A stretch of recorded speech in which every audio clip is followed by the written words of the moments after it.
So guys, in the last video, I showed you guys how to make train tracks work because, you know, in the last two videos, I suffered through trying to figure out or how to remember how they work because I made train tracks before that were really cool in like big rail systems, but I had totally forgotten how to make it work. Because I've made, I don't know if it's proper to call them monorails, but like hanging trains, trains, they're like up on power line posts and they like travel around.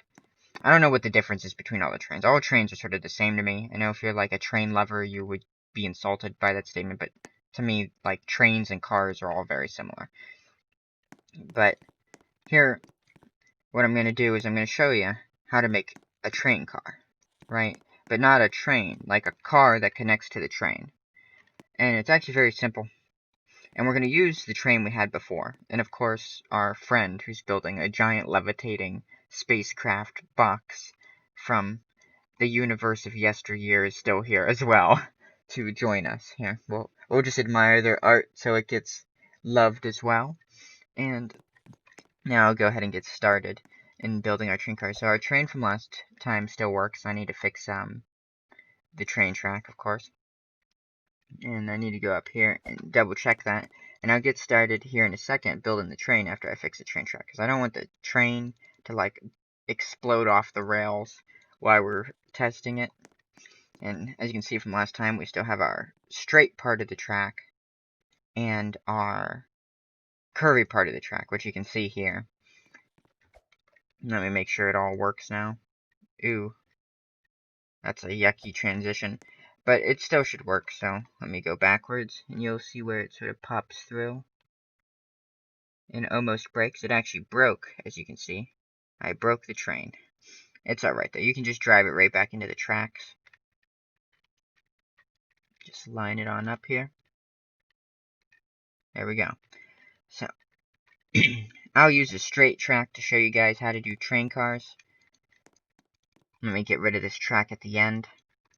So then we'll have one curvy part, and then we'll have one straight part, because the straight part down there breaks the train. I'll have to fix that in a little bit. Then I'll go ahead and add some straight tracks here, so we can have a few train cars. Probably can't have a ton, because the curvy part down there isn't very long. It takes some time to lay curvy parts. So now how we'll do this is we'll just take an existing train, right, because it has to be the same size as one of these pieces. I need to make sure I didn't resize none of this. Okay, good. And then we can just change our train, right? So you don't want to make your train cars any bigger than your train, so far as I know right now with my current knowledge. So we'll just change this and make it like a gas car, because it already has the tank on it. So, if you want to know what tools I'm using the X tool, which is the resize tool, and the Z tool, which is the move tool, which is this yellow stuff, and I'll probably be using the C tool, which is the rotate tool.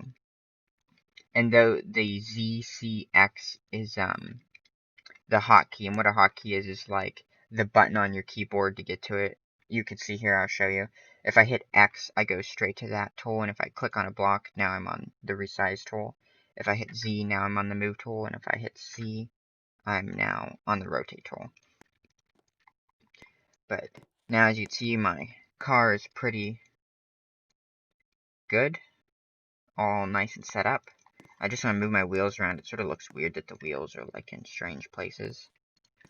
I don't know why, but it does. So I'm gonna like put the wheels more towards the front and center these wheels, make it look all pretty and stuff.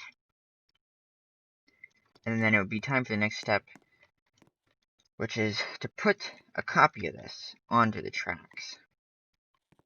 Right?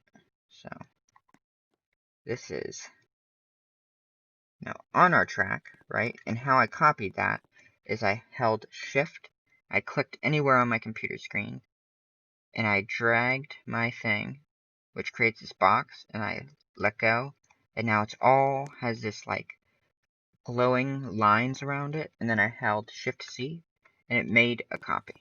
and you use your Z tool to pull the copy out of the original. Because if you leave the copy in the original and say like you unanchor it, it will explode. And I can actually show you that.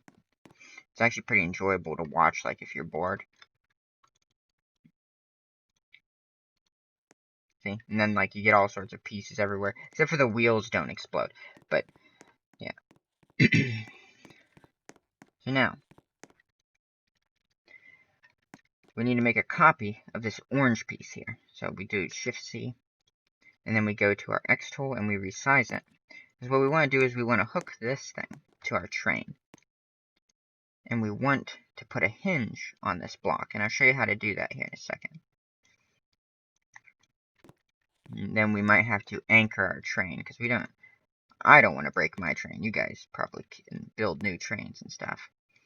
But my train's already unanchored. I don't have a copy. So here we go. So now I have this little pop out here. I gotta make sure it's staying at least within one of these rail tracks so then it can make a curve. Because I want to try and get it to go through a curve. Especially if you guys have a big system of train lines, because some people do. And they want their trains to have like 10 or 11 of these cars. And now what we're going to do is we're going to copy this little pop out, stack it on top of itself, and resize it, make it pretty small. Maybe color it a different color, like pink, so we can see it. Especially annoying pink works really well. And click on it, and call it hinge. So go over to the left side of your screen, and click on the top of the thing. And I'm using the B tool. That slipped my mind to tell you that. Go over to the right side of your screen, and click on the B tool. Click on the top of the thing, and then go over to the left side of your screen and go to type smooth hinge. And I'll tell you how to do that one more time. Follow my mouse over to the B tool, click on the B tool, click on the top of the very bright pink object, go type hinge. And now we have a hinge, and the reason for this is hinges let stuff slide around that are connected to them.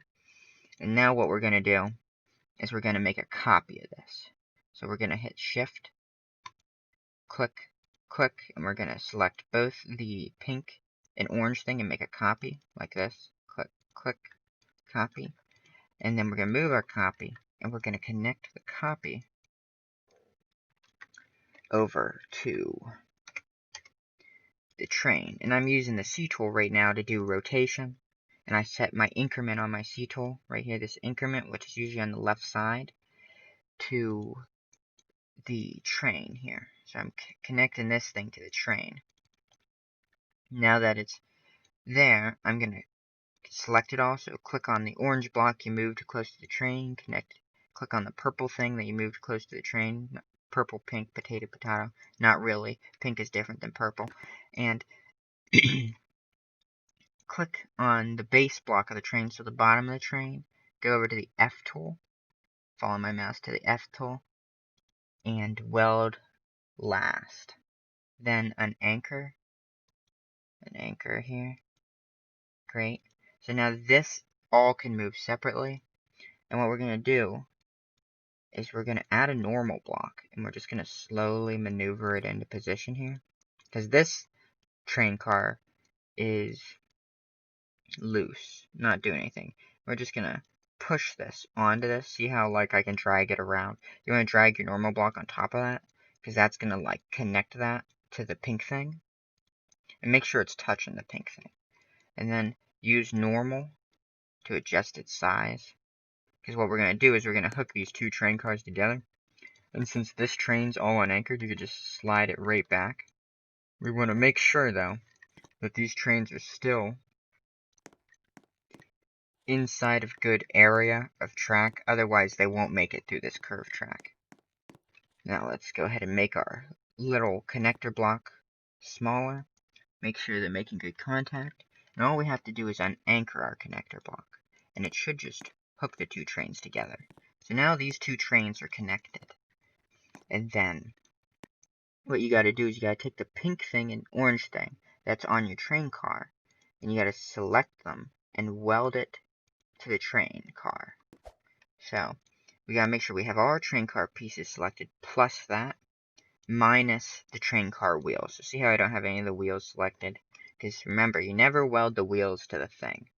They always stay separate so they can spin freely. Now we just unanchor it once it's been welded. And I'll show you again how I welded it. I went over to the F tool.